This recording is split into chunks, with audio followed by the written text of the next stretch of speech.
Welcome to ஒரு grammar 30 days spoken English சேலஞ்ச்ல இன்னைக்கு நம்ம டே 9 கிளாஸ் தான் பாக்குறோம். இதுக்கு முன்னாடி நம்ம என்னென்ன பார்த்தோம்? பிரசன்ட், பாஸ்ட் இத பத்தி என்னன்னு பார்த்தோம். அதோட டைப்ஸ் என்ன அப்படின்னு பாக்குறோம். இப்போ நம்ம லாஸ்ட் பார்ட் ஃபியூச்சர் டென்ஸ் தான் என்ன அப்படின்னு பார்க்க போறோம். ஜெனரலி ஃபியூச்சர்னா என்ன? நடக்க போற ஒண்ணு மீன்ஸ் இது வரைக்கும் அப்படி ஒரு ஆக்ஷன் நடக்கல, இதுக்கப்புறம் நடக்க போறத நம்ம எப்படி நடக்கும் அப்படிங்கிற ஒரு ஃபார்மேட்ல சொல்றது தான் ஃபியூச்சர் டென்ஸ். சேம் இதுக்கும் அதே மாதிரி ஒரு எக்ஸாம்பிள் சென்டென்ஸ் எடுத்து அதுல இருந்து நம்ம பார்க்கலாம். சேம் அதே ஐ ஈட் அப்படிங்கிற ஒரு சென்டென்ஸ் எடுத்து தான் நான் பார்க்க போறேன்.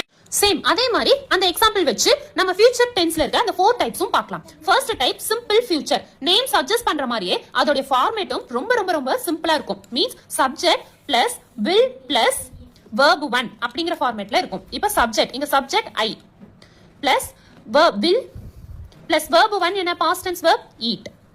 So I will eat, நான் சாப்பிடுவேன். So simple future இது எந்தெந்த இடத்துல நம்ம யூஸ் பண்ணுவோம்? Generally format subject plus will plus verb 1 பார்த்துட்டோம், நான் சாப்பிடுவேன். பட் இது எந்தெந்த இடத்துல நம்ம யூஸ் பண்ணுவோம் அப்படிங்கிறது. இப்போ ஒரு காமனா ஒரு எக்ஸாம்பிள் எடுத்துக்கலாம். எவ்ரி சண்டே ஈவினிங் எல்லாத்துக்குமே தெரியும் ஒரு நல்ல படம் போடுவாங்க டிவில அப்படின்னு. இப்போதைக்கு நம்ம ஒரு நியூ மூவி எடுத்துக்கலாம். சோ நாளைக்கு அந்த படம் பார்ப்பேன் அப்படின்னு நான் ஒரு பிளான் போடுறேன்ல, அந்த மாதிரி நம்ம ஒரு பிளான் இல்ல டிசைட் பண்ற எல்லாத்தையுமே நம்ம சிம்பிள் ஃபியூச்சர்ல தான் சொல்லணும். ஓகேங்களா? அடுத்தது வாங்க.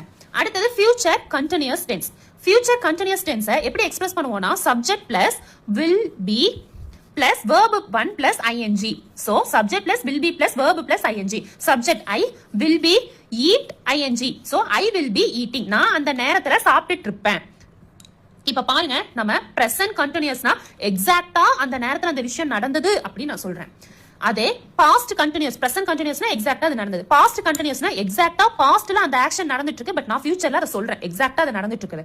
அதே மாதிரி தான் ஃபியூச்சர்லயுமே எக்ஸாக்ட்டா அந்த ஆக்ஷன் அந்த ஃபியூச்சர்ல நடந்துட்டு இருக்குன்னு நான் இங்க சொல்றேன் பிரசன்ட்ல.